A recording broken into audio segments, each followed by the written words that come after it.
ये तस्वीरें आपने देखी। इन तस्वीरों में राजसी वेशभूषा, राजसी ठाट बाट के साथ पूजा करते ये मोदी सरकार के कैबिनेट मंत्री ज्योतिरादित्य सिंधिया है और साथ में मौजूद हैं युवराज यानी उनके बेटे महाआर्यमन सिंधिया। क्या है पूरा मामला, हम आपको अब वो बताते हैं। नमस्कार, स्वागत है आपका एमपी तक पर। मैं हूं रवीशपाल सिंह। दरअसल ज्योतिरादित्य सिंधिया उन लोगों में शुमार हैं जो अपने राजघराने की परंपरा को, नियम को निभाने से चूकते नहीं हैं। ज्योतिरादित्य सिंधिया अपने परिवार की परंपरा को न केवल आगे बढ़ाते हैं बल्कि पूरी शिद्दत के साथ उसका पालन भी करते हैं। फिर भले ही वो उज्जैन के महाकाल भगवान की शाही सवारी में सिंधिया परिवार की ओर से पूजा की हो। जब हर बार सिंधिया राजघराने से वहां कोई ना कोई प्रतिनिधि पहुंचता है, कोशिश ज्योतिरादित्य सिंधिया की होती है वो शाही सवारी में खुद महाकाल भगवान की पालकी की पूजा करने के लिए उज्जैन होते हैं। फिर भले ही दशहरे की पूजन की व्यवस्था हो, जहां पे ज्योतिरादित्य सिंधिया अपने बेटे के साथ पूरे राजसी वेशभूषा में तैयार होकर के कुल देवता की पूजा करते हैं। दशहरे पे आज ज्योतिरादित्य सिंधिया साल में एक बार इसी परंपरा का पालन करते हुए अपने बेटे को लेकर के राजसी वेशभूषा में राजसी ठाट बाट के साथ पूजन करने पहुंचे थे। ये वो परंपरा है जिसका पालन ज्योतिरादित्य सिंधिया से पहले उनके पिता माधवराव सिंधिया करते आए थे। अब अपने पिता की परंपरा को ही ज्योतिरादित्य सिंधिया आगे बढ़ा रहे हैं और इस साथ में वो अपने बेटे महाआर्यमन सिंधिया को भी साथ में रखते हैं ताकि महाआर्यमन सिंधिया को भी राजसी परंपराओं के बारे में, परिवार के नियम और परंपराओं के बारे में जानकारी हो।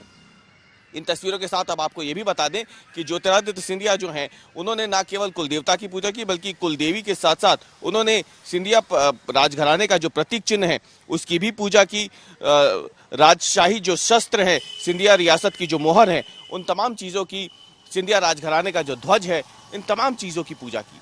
इसके बाद ज्योतिरादित्य सिंधिया ने बाकायदा देशवासियों को, ग्वालियर के लोगों को, मध्य प्रदेश की जनता को दशहरे की शुभकामनाएं भी दी। क्या कुछ कहा इस पूजन के बाद ज्योतिरादित्य सिंधिया ने, वो सुनिए। शुभ अवसर पर मेरे तरफ से हमारे सभी प्रदेश और देश के वासियों को बहुत बहुत शुभकामनाएं।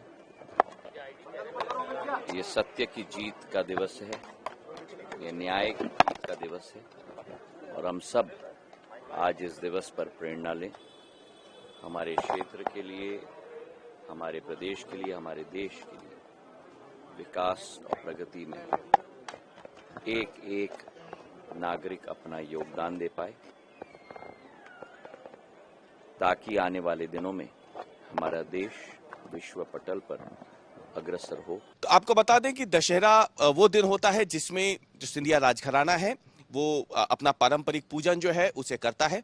सिंधिया राजघराने के जो पुरुष होते हैं वो जाते हैं और देवघरा में जा करके वहाँ पे वो कुल देवता की पूजा करते हैं, कुल देवी की पूजन होती है। इसके साथ ही सिंधिया स्टेट से लगे हुए जो तमाम प्रतीक चिन्ह हैं, जो मोहरें हैं, ध्वज हैं, उन सभी चीज़ों की पूजा की जाती है और इसके साथ ही शस्त्र पूजन भी किया जाता है।